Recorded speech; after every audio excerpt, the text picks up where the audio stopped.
Yo, what's happening everybody, and welcome back to a brand new Black Ops Cold War video. In today's video guys, we dropped a nuke without reverse boosting. Now, I want to have a little chat to you guys in this video about obviously reverse boosting and what all of that stuff means, my opinions and thoughts on reverse boosting, and you know, the skill-based matchmaking in general. I want to basically turn this into a live commentary type of video and you know, just express my thoughts and opinions because I actually enjoy making these videos a lot. And I do have definitely a lot of thoughts and opinions I'd like to share with you guys. Also, to be honest with you guys, like the more effort I put into videos, the worse they do. So hopefully I'm putting zero effort into this video and you guys are going to like the video, drop a like, subscribe, turn on post notifications, maybe even leave a little comment down below letting me know what you guys had for breakfast today. But here we go guys, we're hopping into this gameplay. Pretty much just before this, as you guys seen, I was getting the M16 gold. And I was basically getting kills behind cover. To be honest with you guys, with the skill-based matchmaking lobbies I was getting yesterday, it was taking hours to get it.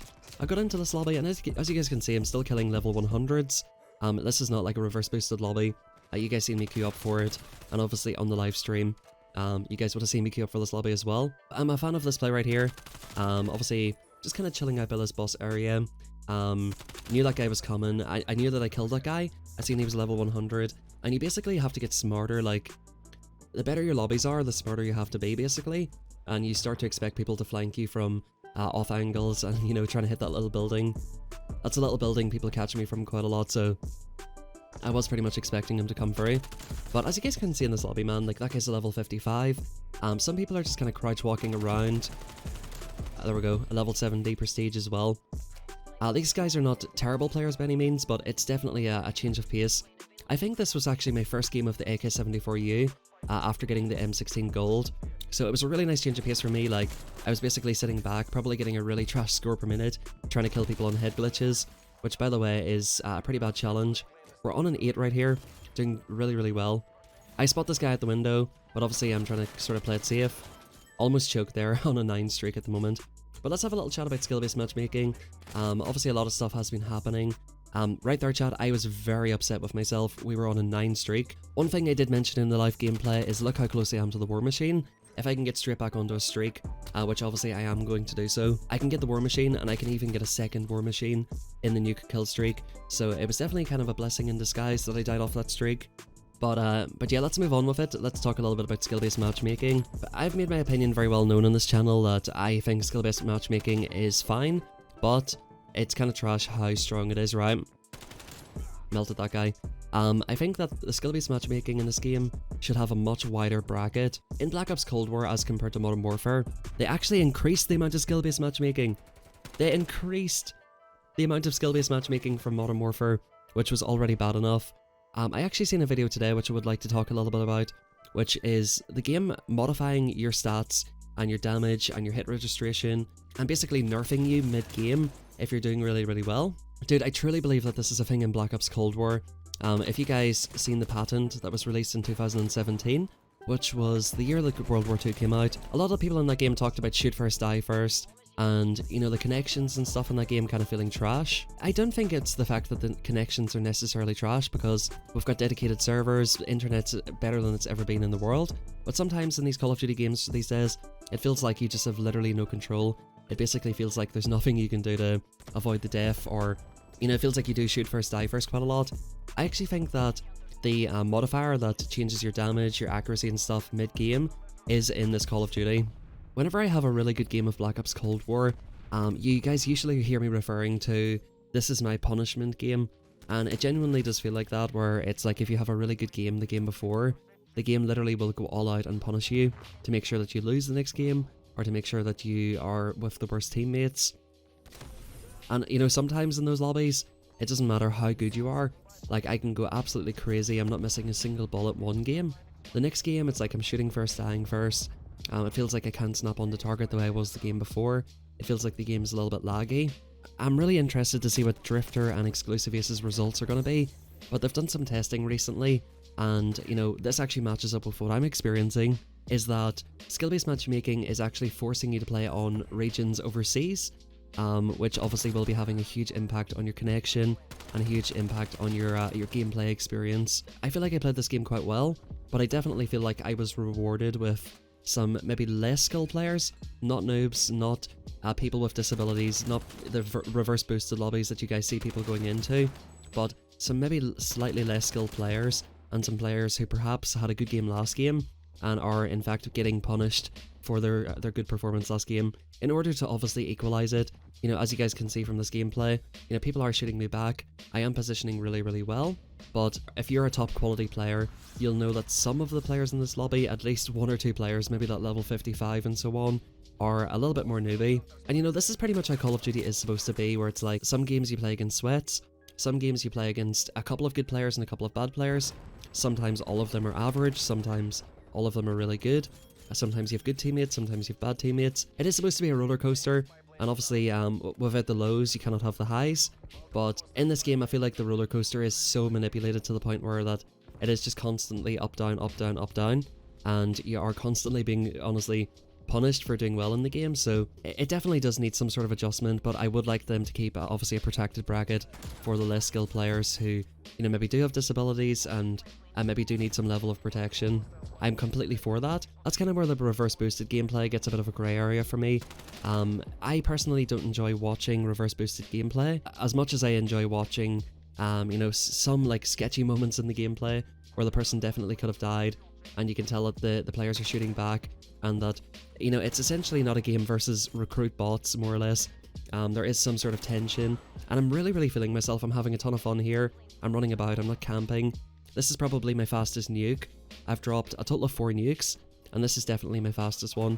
But to be honest with you guys, my overall opinion is that I'm completely with any content creator who wants to reverse boost in this game, but I definitely think it is a little bit of a shame that we do have to do this. And I think that, to be honest with you guys, Activision are not going to change this, and I don't think that anything's going to happen anytime soon. So the latest thing that really happened with this is that Chain Feeds, a popular Call of Duty YouTuber, got caught reverse boosting, and pretty much at the start, understandably, he denied it because he doesn't want people to have a bad opinion of him. Obviously he done it in a very bad way, and I think if you asked him if he would have went back and changed it and done it in this way instead, I'm sure he would have definitely chose the path that he finally chose in the end, and came out, was honest about it, spoke about it, and honestly moved us one step closer to actually getting skill-based matchmaking removed. Wasn't a huge fan of how he came out about it, because he acted like it was his plan the whole time. You know, I think that was kind of cap, but he eventually came out, and you know, I definitely think that's a huge help. I think that's what a lot of content creators should try to do. Come out, be honest, and actually start making a constructive movement towards getting skill-based matchmaking removed. Not a self-serving movement that's not actually going to do anything. We're talking about mass reverse boosting. We're talking about not buying the battle pass. We're talking about hashtag don't pay Activision, hashtag Call of Duty is dead, hashtag mass reverse boost. Can you guys imagine how Activision and Treyarch and Infinity Ward would react if literally everybody just Molotov themselves for an hour of Molotoving yourself on the day that Season 1 came out? Do you guys realize that that would make a huge impact? Not only would the people in the lobbies see you doing it, but that would blow up all over social media. That would be absolutely huge. That would get a lot of coverage if there was literally thousands, if not millions of players Molotoving themselves for an hour straight in Black Ops Cold War at the release of Season 1.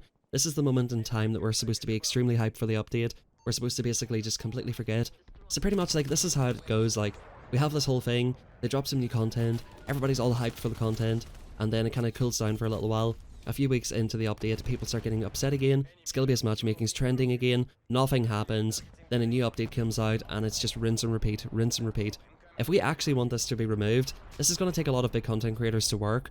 It would need the likes of Blame Truth, 402 Thunder, everybody else who does make commentaries in this game to fully push this narrative. Obviously some help from the gameplay guys as well, the likes of Chain Feeds, the likes of K3.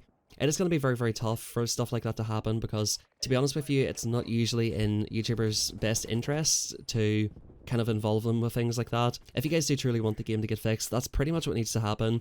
There needs to be a lot of influence behind it. There needs to be an organised movement and something that all of us as a community can do to show them that we're completely sick of it. Hashtag Call of Duty is dead.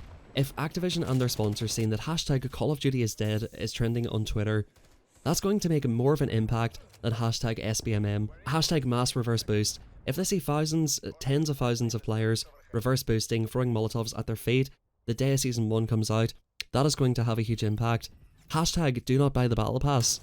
That is going to hurt them where it hurts them most, their pocket. That is literally what needs to happen, and until that happens, the cycle will continue and rinse and repeat. We might get a step or two closer like we have recently with Chain Feeds. Huge props to him and huge props to K3 and every other content creator for obviously coming out and admitting that they're reverse boosting and obviously explaining and shedding some light on the situation, and obviously helping move things along, because those guys don't like it either. They don't want to reverse boost, they just want to play the games. They just want to play the games, man. Like, those guys are really, really good players. Like, people discredit them for reverse boosting. It's not because they're bad players, dude. It's because the game gives you CDL matchmaking in public matches if you have a couple of good games. It just makes it very, very difficult to get content. Nobody has time to spend 7 or 8 hours playing this game, let alone against very, very sweaty players every match, just to try and get one gameplay for YouTube. Nobody has time for it. I am completely with anybody who reverse boosts, honestly. I think it needs to happen, and it needs to happen publicly for anything to ever get changed. But that's it for the commentary. I hope you guys enjoyed. Let me know if you guys want to see more commentaries, because I do enjoy talking.